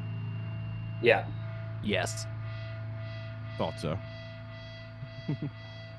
All right, Tim. When you first listened, what was your first thought? Dude, all right. The guitar part where it's like and the screaming after that is what you guys do so well, man. Like I don't know how to explain it. Maybe Jay will be able to, because he's like my savior with this shit. Like the way you guys do the screaming after them, like it's not like it's lower in the mix, but it kind of is to my ears. And then you elevate it with the screaming. The way you guys do that throughout all your songs is what really like makes me like your band a lot, because you don't hear that with any other band. Like you guys have your own way of like making the listener engage with parts like that. Like that shit is truly fucking, it's great stuff, man. Like even on the Thanks, EP, man. like when I listen to that, like you guys have a way of engaging the listener with just the certain things you guys do. And it's like, it's the talent there is really good, man. Like I'm not just saying it because you guys are on here. Like that shit is really good, dude. Like you guys really have your own thing going on, and you don't hear that anymore, man. So whatever you guys do, man, it works perfectly, dude. Yeah, don't change it. I literally sat there, my jaw open, like listening to this, and then I listened to it again, and I listened to it again. The to the contrast with the screen vocals and the sung vocals, you know, some bands do that, and you can tell it's forced. It's like, hey, we're trying to play into something, or oh, we feel like this part should be here. The cleans on this song are so bright that they shine. It's the only word I can think to describe. I have a posted here in notes, right? I was writing as I was listening. They shine so well that they ring through with the scream, the contrast. I don't know if you could do just the scream or just the cleans and have it work without that. The yin and the yang actually make it sound fucking amazing. The brooding undertone, right? Like you've built on what you did with the EP, where there is that low rumbling undercurrent of like a little bit of a brooding kind of sludgy atmosphere to it. And then the minor electronic touches, which I only catch on my headphones. So I listen to it over the speakers, then on the headphones. It's the second time with the headphones. it adds a unique flavor. It's one of those things where you need to tell people, you got to listen to it with a pair of fucking headphones. Don't give me this, oh, I'm going to use my JBL speaker. I don't want to fucking hear it, dude. Get a pair of Audio Technicas, put on ear cans. But yeah, I was like in the chat room. I was like, yo, like, Yeah. I was, and I'm not saying it because you guys are on the show. Like, I was legit floored. I was texting Tim. I'm like, yo, you got to be fucking kidding me. Like, this is wild. This is wild. An album full of this, holy shit. So you guys tell us, like, let's talk about the song. Let's talk about, where it comes from. Obviously, this is the album opener. What else is going on behind the scenes? What else is going into it? What can we expect? Beeman, I think this is all you, buddy. So we got a little ambitious after we wrote the EP. We were just like, let's do a record.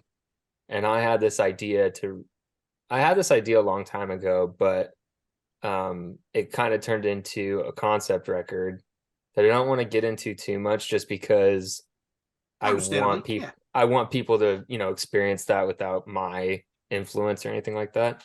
But yeah, it's definitely, this record made us better musicians. Yeah. Like we've really tried hard to not like do the same thing. And, whether it's like how you play guitar or sticking to safe drum beats or melodies and like branching out of vocabulary, like lyrically, I made it a point to be like, I can't fucking say the same shit I've been saying for the last 10 years in different bands, Mm-hmm. And giving it that story element too, really just, it was hard. It is hard, hard. Because I didn't want it to be like a musical, you know what I mean? Like, you don't want it to be like, and then I did this, like it's just like play by play throughout the entire thing. So like that fine line of writing catchy songs that just sound like songs, also sounding like something else, and initially I wasn't even going to tell anyone it was a concept record. I just wanted people to listen to it and be like, wait, what? Yeah, I mean, what Beeman is saying of like, especially on the lyric side of things with this record, like a lot of the songs were kind of just written between now and the time that we did Holding On to Life. Whether it was like me or Grothe. Honestly, this one was a lot of Grothe doing the heavy lifting instrumentally, and like me kind of stepping in and like being a voice of reason on a lot of like the arrangements and everything, and like, what might work better in certain scenarios. But a lot of the heavy lifting of the record has been the lyric content of everything, because what Beeman's saying, we don't want to write the same thing. We're not the same angry kids we were. It's not just raw emotion that we're just putting out there anymore. It's like we want to take it a step further. We want to take it a little deeper with everything and write really good songs that can stand alone in a vacuum, but also when they're looked at like as a whole, there is like a through line. There's something that you can like pick out of each thing and see like, oh, I see like where this is going. And that's where a lot of like the concept record aspect of it like came into play.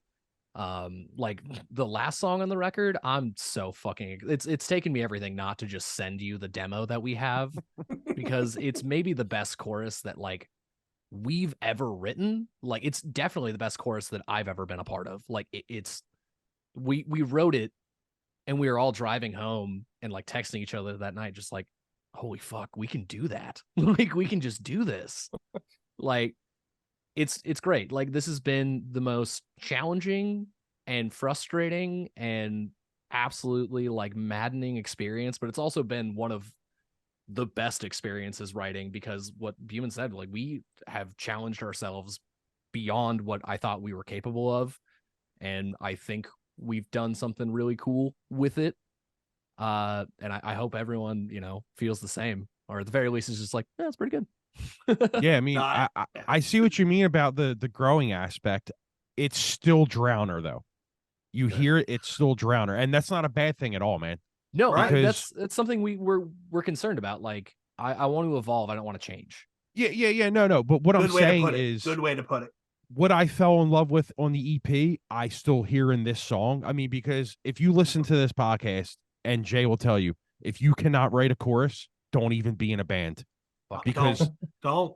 Because it's just like that guitar part I was just talking about. When you guys go right into that chorus and then clean vocals come in, that shit's beautiful, dude. Like, there's not bands that can pull that off. There's not a lot of bands that can pull it off. And, you know, there's certain bands that can do it, and there's certain bands that you're like, you need to go back on that. But, like, even like, you know, like certain bands now, like Mood Ring or something, like, the dude just knows how to write choruses. Yeah. And that makes that fucking band. And for you guys, the way you arrange the stuff, like you were saying, it's just, it fucking works, man. And I've said it before when you guys were on. When I first heard that EP, I was like, Jay, this is the shit that new metal needs right now, because back then new metal was all about a certain flavor, but nowadays in 2023 you need a new flavor, and you guys definitely know how to fucking do that. Musicianship has grown. Yeah, right. Exactly. So much to the point where, look, the chorus comes down to two things. It comes down to two things. If I can't remember it and sing it, I better be able to fucking mosh to it. That's really all it comes down to. If you can hit both, right? So this will be the next. This will be the side project from Drowner. It's going to be called Betrayed by Life, and it's just going to be mosh parts, right, with singable choruses. But that's the thing. Like, I went back and listened to the song, and I was like a whole album of this, like this is. I mean, it's just well written music. I mean, and there's no other way to. I don't want to pigeonhole and put it in the genre, because I'm not trying to inflate heads, but I actually think it transcends new metal. This is good music. Like, you could send this to somebody on K-Rock and say, "Yo, play this song," and I guarantee you'd have people calling and requesting it, because again, it's listenable, it's memorable, it's singable, hummable, right? Those are all the things. And then every time you listen, I love the bands that put together music that every time you listen via over speakers, over a headphone, you find something new. And there was enough little nuggets buried in there, like some of the electronic stuff, some of like the almost video game sounds towards the end. Those are the things where you might not pick it up the first or second or third time, but you pick it up the fourth time, you're like, holy shit, how have I heard this song? How many times? I've never heard that before.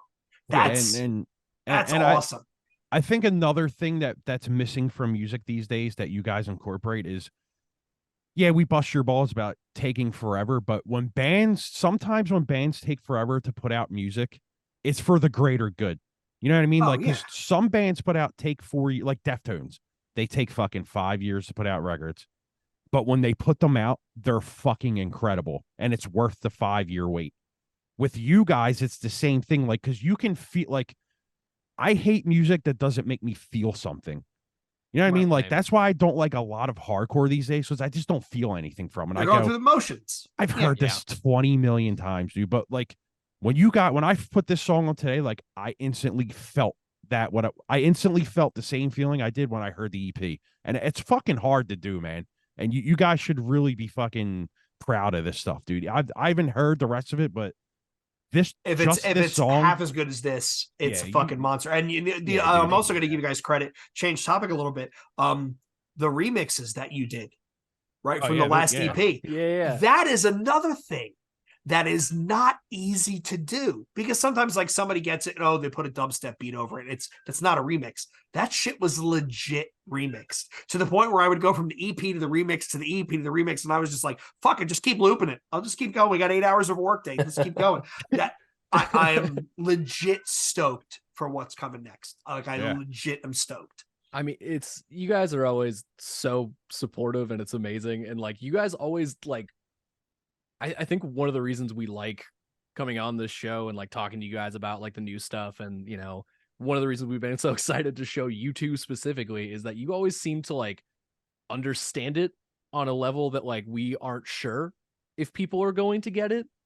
And it's always so refreshing to hear you guys just be like, yeah, no, this is coming across. Yes. All right, cool.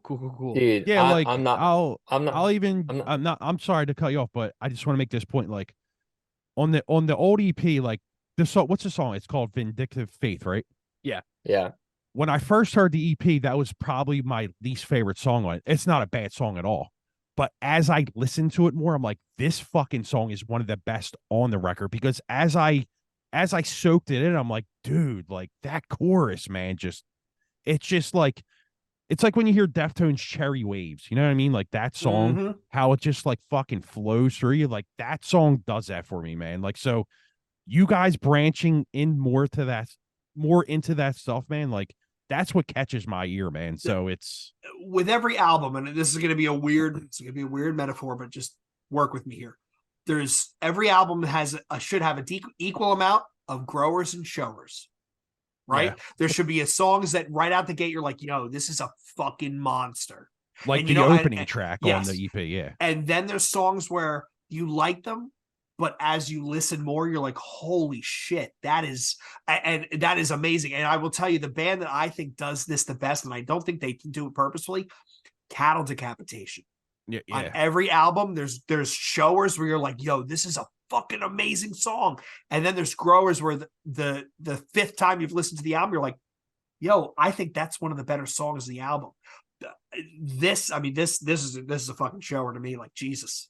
Like and that's my exact point with Vindictive. Next time I fly out to Portland, I'm climbing. Hunter's going to catch me climbing through his bedroom window, trying to take his PC out the window. Right, his PC and his Linkin Park CD that we did the deep dive on. I'm going to be climbing out with Minutes to Midnight. You can keep Minutes to Midnight. That album's trash. Yeah, I'll fight you for it. It's trash. Good record. I stand by that.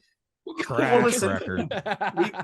We have literally been at it for quite a bit. It's been like 2 hours. Like, yeah, we've literally lapped the album like 4 times. We're into like Supremacy at this point. So we. But before Jay ends it though, seriously, man, like I wouldn't just say this to anybody. You guys are. I can't wait for the fucking record, and if it sounds all like this, man, you guys might have. Is it coming out this year? Hopefully. I mean, here's the thing. Okay, the last few months have been like really busting our ass to try to like get it out to people, but like we lost ourselves in the middle of it. Like, not to like air out our dirty laundry, but just like, no, everyone was just stressed out, like trying to meet deadlines, and like everyone's so fucking busy all the time that like we had to like kind of take away deadlines and just have fun again.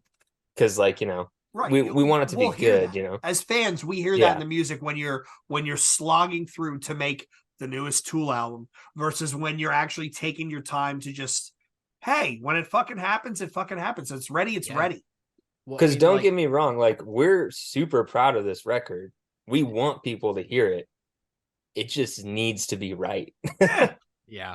No, this song was actually the first thing that we did kind of when we decided deadlines are done. We're just going to write the rest of this and make sure it's like what we want to hear.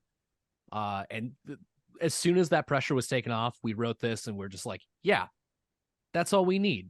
We just need to like have room to breathe and have fun with it. And we come out with something we're immensely proud of with no caveats.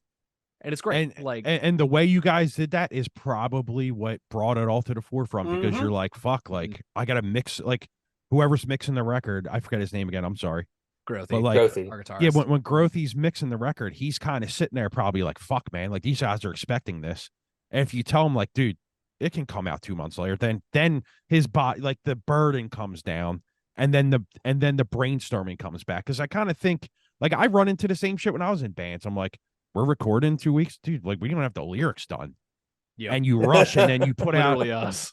And then you put out a record that you're not proud of. But then it's like, dude, like, we don't have a label that's telling us that, fuck that. It can come out in March instead of October. Who gives a fuck? So, dude, take your time, because if that makes you put out the best material you can, it doesn't matter to anyone but you guys. You know what I mean? Us as listeners, we get fucking mad because it's not coming out. But at the same time, but when we get something that is as good as that, we're fucking happy. You know what I mean? So don't listen to yourself, dude. Or I mean, listen to yourself, because listening to me and Jay just bullshitting around and fucking around with you guys, no, wait as long as you can, because to your point, Tim, your best fans will be the ones who will say, "I'm glad you waited to get this out now because I think it's perfect." Right? Like, exactly, I mean, we're impatient. We want it now. But when we eventually get it, we're going to go, holy shit, that was worth the wait. Like having a fan say it was worth the wait. As fan, why am I waiting so long for this album? Right? Like, where's the fucking new Dying Fetus album? And then they finally put it out, and it's like, yo, are you kidding me? Worth the wait. We Yeah. got Stop Parts and Slam. Like, it's always worth the wait. No, I'm definitely stoked. So yeah, let me wrap us up and get us out of here so we can get everybody doing their thing. We want to thank Hunter and Austin for coming back on. This was a really, really, really fun conversation. Thank you so much for sharing the song with us. We hope all of you listeners, watchers, viewers enjoyed New Breed. Find them at Drowner. We're going to put all their links to Spotify, Bandcamp, everything. We'll put it in the show notes to make sure everything is out there. All I ask that you guys is when you do merch, please do fat guy sizes, because I'm not squeezing my ass into a double X. Tim gets all my double X t-shirts. It's not good. And Tim will tell you do hoodies. You know, Portland, okay, it's cold. It's kind of weird when we get a band from Texas. He's like, yo, do you have any hoodies? And they're like, yo, what the fuck is wrong with you? It's 110 degrees here. So New Breed _podcast, Twitter and Instagram, newbreedpodcast@gmail.com. Find us every Wednesday for a new episode, eventually around lunchtime when I get it out. If I forget, Tim texts me. Find us every Friday on YouTube for reaction vids. We've been doing some fun stuff lately. So until next time, we want to thank Austin, thank Hunter. And until next time, this is the New Breed Podcast saying peace. Later.